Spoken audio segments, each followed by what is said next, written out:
Testing, 1, 2, testing. Testing, 1, 2, testing. Yes, and we're live. So, hey guys, welcome back. So we had a lot of technical issues. Ferari. So yeah, my system was a total mess. Yeah, it was a total mess. So I was overclocking my system, and somehow it got all mixed up. Yesterday it was performing better than ever, and during the race one crash after the other. So I exited the server. I missed quali in the first race. During that time I uninstalled the graphics driver, I uninstalled Windows Mixed Reality Portal, and I uninstalled OpenVR for Mixed Reality something. I'm not using it, so I thought let's get rid of it.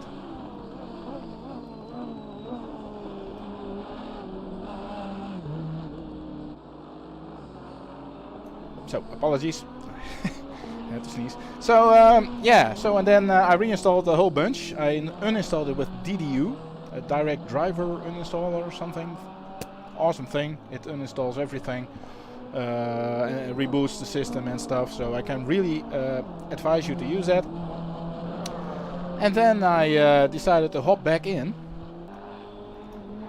just to see. I actually run benchmarks. I actually run a couple of benchmarks to see if the system was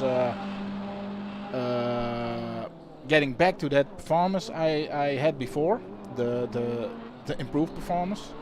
And then when I saw it was, I of course had to know if it was stable or not, because before that it wasn't.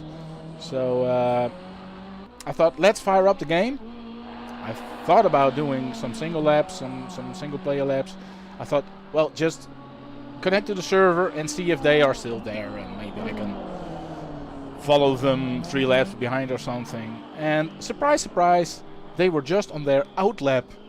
They were on their out lap towards the start. So I loaded up my my setup, threw in like, I don't know, 65 liters.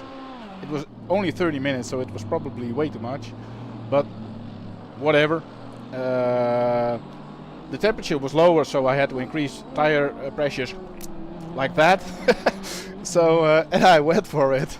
So I started from the pit lane, and they were just coming over the straight, and I was just in time. There was another one with me in the pit, and that was what's his name? I had it on the tip of my tongue. And then Friso was with me in the pit lane. I did not see him. I saw him only when we started driving. So yeah, that's Johan Friso. Oh, what's his name? And we're gonna change the camera. There's the starting grid. This is the start, and we are in the car waiting for the lights to go green. So there we are. Let me see if we can alter this. This is obviously a replay. I was too late to stream this. Besides, I thought it would crash anyway. So, but it didn't. It didn't crash. I had a rock solid 81 frames the whole entire race. I'm flabbergasted. So yeah. Okay, let's see if I still know how to operate this stuff. Oh, sorry.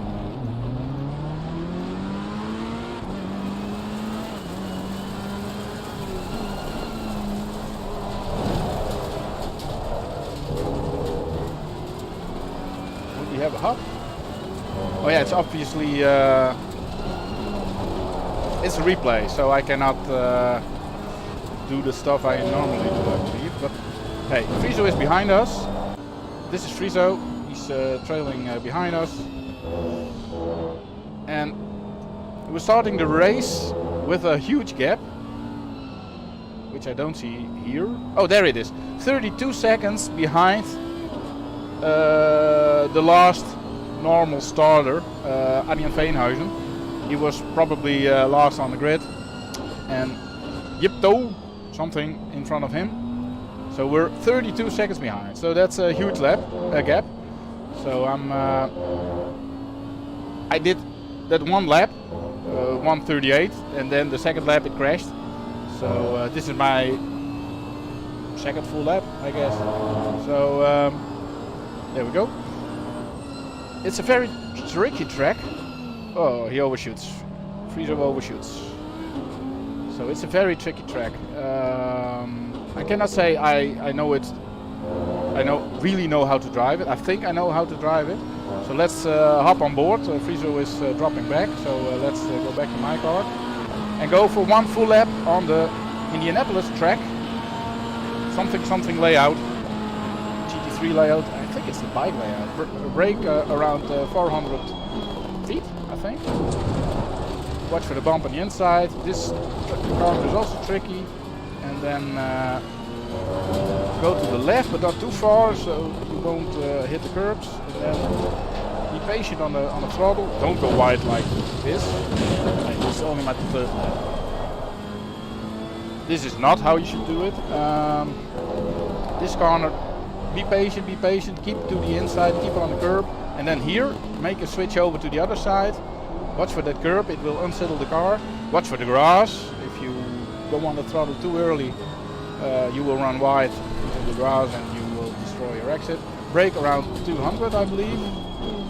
And then not drop dead, but keep the pace. Make the switch over to the left and instantly to the right. Don't brake here because the rear will step out. Just coast, and then you can cut the next corner to the right and then go back here.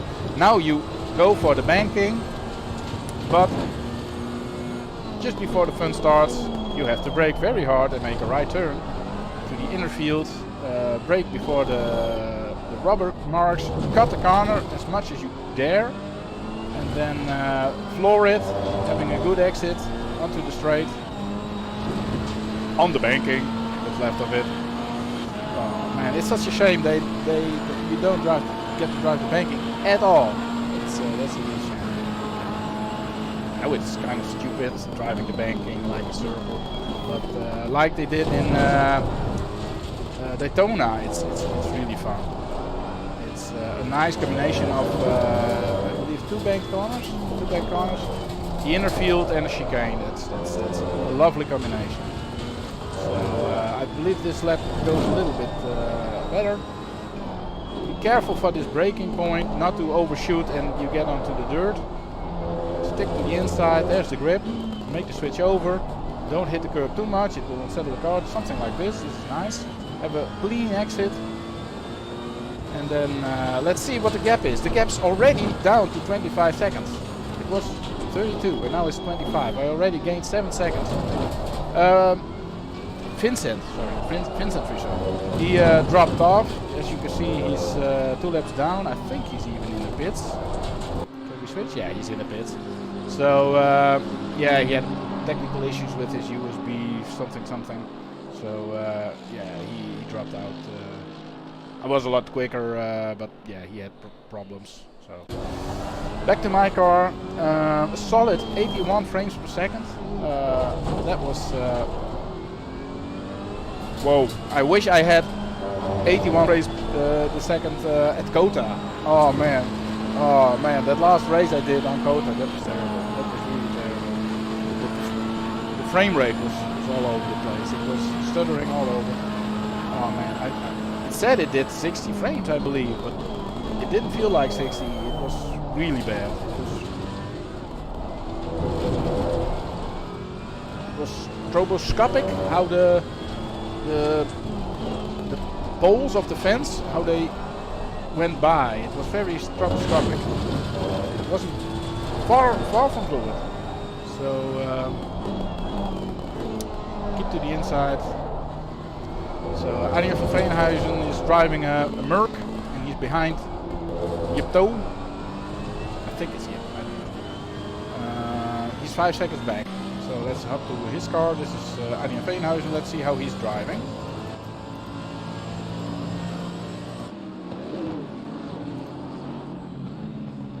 Entering this corner very careful.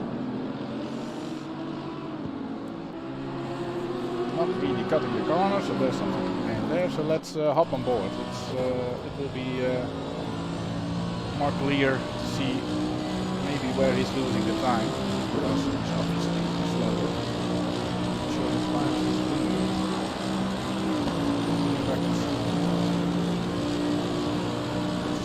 break at 400, yes.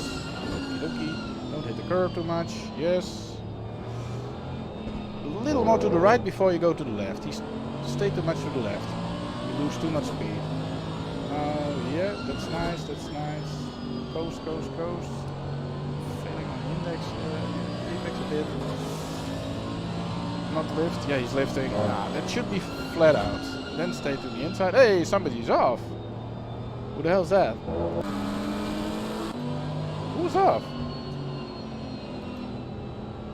It was Marston. Yipto! Ah, it was Yipto! Wait, you're gonna go back for a bit. Oh, too early. A little more.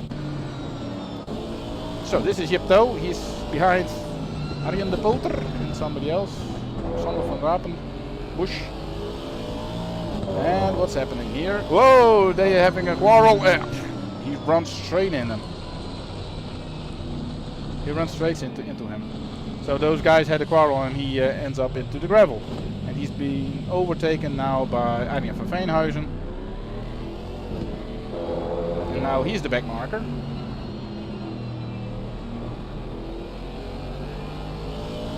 Don't you love the sound of that roaring V8?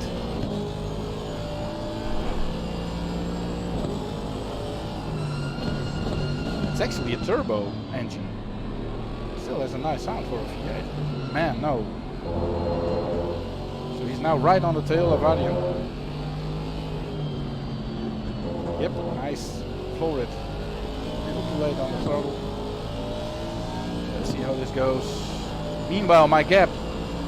Well, obviously there were some issues going off track and stuff, but the gap. Mate! You cannot do that. You cannot do that. Let's rewatch that. This is totally wrong. He overshoots and takes out. Mate, if you have this, I've learned the hard way. Try to steer to the left. Try to steer out of the corner, not into the corner, because you're gonna hit. I've done it many times before the wrong way. Can we give an outside view? Yeah, ooh, this is excellent stuff. So, and when you find you cannot make the corner without hitting him, steer to the left. Steer away, he will steer to the right, so you will go behind him to the right. Left, in this case. But he doesn't, and dang, he takes him out. So yeah, that's obviously his fault. That's clear. And then overshooting the corner. Yeah, that is a tricky corner anyway. So if you're not in the proper flow, you won't get a proper run on it. So Yipto. So well, that explains why my gap went down that quickly. Because where am I? I'm at the beginning of the straight, and he's at the end of the straight. Not even there yet. So he's at the end of the straight, and I'm on start finish line.